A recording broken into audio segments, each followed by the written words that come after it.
The media spent much of the last week touting their new hero, the shady and indicted Ukrainian businessman Lev Parnas. Now, he's been leveling some serious accusations, not only at the president and other top officials, but also at Trump's personal attorney, Rudy Giuliani.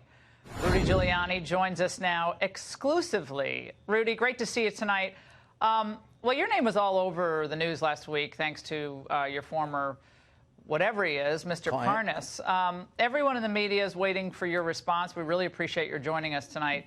So first, I want you to listen to the remarks from Parnas.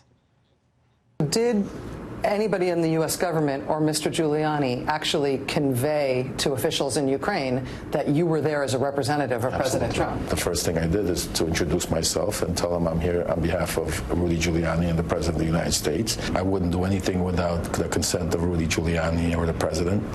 I have no intent, I have no reason to speak to any of these officials. It was all about Joe Biden, Hunter Biden, and also Rudy had a personal thing with the Manafort stuff.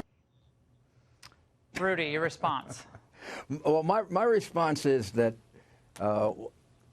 Lev is someone I was close to. Obviously, I was misled by him. I feel very bad. I was godfather to his child and Svetlana's child.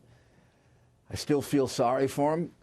I'm not going to respond to him for each and every one of the misrepresentations he's made, because there are so many. If I'm called as a witness, I'm prepared to do it.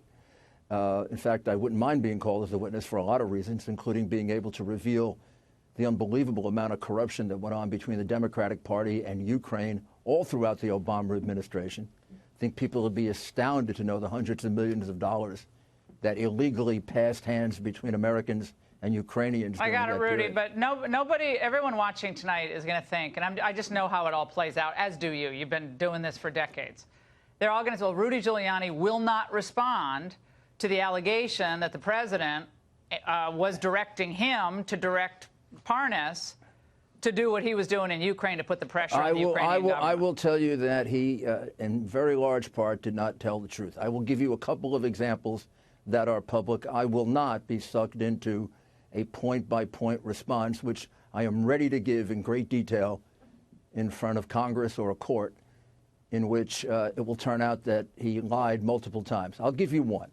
He said that he was part of a meeting that he was called into during a Hanukkah party at the White House, and the president, and during that meeting, deputized him and told him that he was going to be like his representative.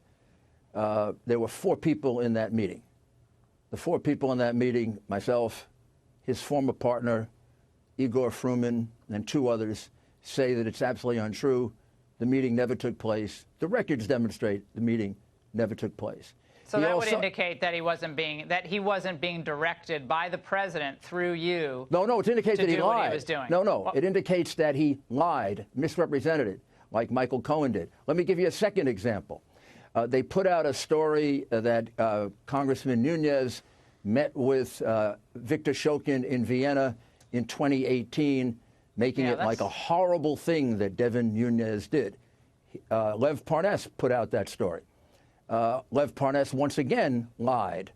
Devin Nunes was not in Vienna at the time. His passport demonstrates that. Yeah, His videotapes demonstrate that. Yeah, we've covered that. No, please let me finish, because I have to answer it my way. The second part of it is that I interviewed under oath Mr. Shokin. Mr. Shokin is prepared to show that he hadn't been in Vienna for 7 years, never talked to Devin Nunes, and that Mr. Parnas lied about him. Now, how many times do I have to prove a man is a liar before he isn't featured any longer as the main witness for all you people in the press? The man is a demonstrated liar. Okay, so you've impeached his credibility. I cannot go through every single one of the things that he said. I get it. I can assure you, as those 2 lies I just demonstrated, he didn't just lie, he lied stupidly. What's his motivation? You know what a stupid lie is? A stupid lie is when your partner, Igor Fruman, can contradict you. A stupid lie is when there's a tape recording that can contradict you.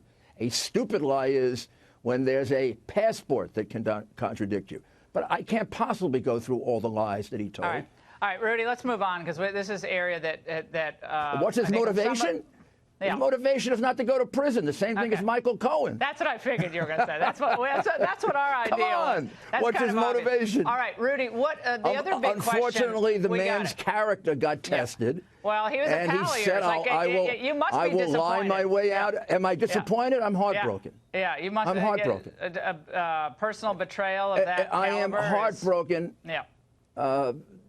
And the lies are not just lies, they're stupid lies, which means he is extremely poorly represented. I don't let my client go in and tell a story that 4 people can contradict without Rudy, checking it out. Well, help me out here. I want to move on. Let's move on to the other allegation, which was that you directed the surveillance of a sitting U.S. ambassador, Marie Ivanovich, No, I did not. Ukraine. No, I can definitely tell you I didn't. In fact, she directed the surveillance of me, which nobody's investigating, and of Mr. Solomon, and of your colleague, Sean Hannity, and of Donald Trump Jr.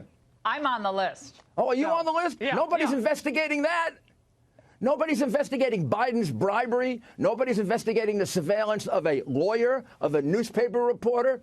Nobody is investigating the money laundering charge against Hunter Biden, which I have as a matter of record. Nobody's investigating the money that Biden's brother took out of Iraq the last time he was appointed, another $500 million. They don't investigate Democrats. They are afraid. They're afraid of what the media will do to them. Instead, they take chicken, you know the next word, charges, and they exaggerate them against Republicans. It is so disgusting, the double standard. So disgusting. And I've got a big surprise coming up. I'm going to devote a lot of my time this year exposing the double standard on my own podcast. Oh, fun. And I'll do it with records, recordings, tape recordings, financial records. A lot of people were pulling a lot of money out of Ukraine, and I learned a lot more about Ukraine than I did just the millions that Joe Biden stole there, and the millions that he stole in Iraq, and the millions that he stole in China. And it is a disgrace that he's not under investigation. Well, Bill Barr, speaking of Bill Barr, because he could be doing a lot of these investigations, Parnas is saying that Barr was aware I'll make another definitive statement. Hold on, let me play it. Well, also, a lot I of people know don't know it, what but I'm talking about. This one I can answer definitively for you. Okay, let's just play it, and then you can react. Watch. Do you know if Mr. Giuliani was ever in contact with Mr. Barr specifically about the fact that he was trying to get Ukraine to announce these investigations into Joe Biden? Oh, absolutely. Mr. Barr knew about that? Mr. Barr had to have known everything. I mean, it's impossible. Parnas also sent a letter to AG Barr arguing, given the totality of the circumstances, we believe it's appropriate for you to recuse yourself from the ongoing investigation and pending prosecution of Mr. Parnas. Rudy, was the Attorney General in on whatever was going on there in the Ukraine? I have never spoken to Attorney General Barr about this investigation, ever. Not one word to Attorney General Barr about this investigation. Not even a congratulations on how well he's handling it. I have been circumspect, careful, exceedingly careful. Not only that, Parnas knows that. I told Parnas several times that I would make sure I would never go to the Attorney General with it so I wouldn't compromise him. That is a flat-out, absolute, despicable lie. I am very disappointed and hurt by him, but that one really is a shame, to try to implicate somebody who had nothing to do with it. I never, I'll tell you this definitively, never spoke to Attorney General Barr about this investigation, never once. Rudy, we really appreciate your being here tonight. Parnas has been showcased all over some of our competitors. Why you can take an unreliable man, an unreliable source, proven to have lied by 5 witnesses, 6 witnesses. Yeah, because it's the impeachment, and they want to roll the impeachment. For the Washington Post and the New York Times to take a proven liar and not even point out his lies. So if you're going to use the proven liar, point out his 5 lies that have been proven. No, that would be an objective media. All right, it Rudy, might be a fair media instead of a hatchet job. All right, thanks so much, Rudy. We appreciate it.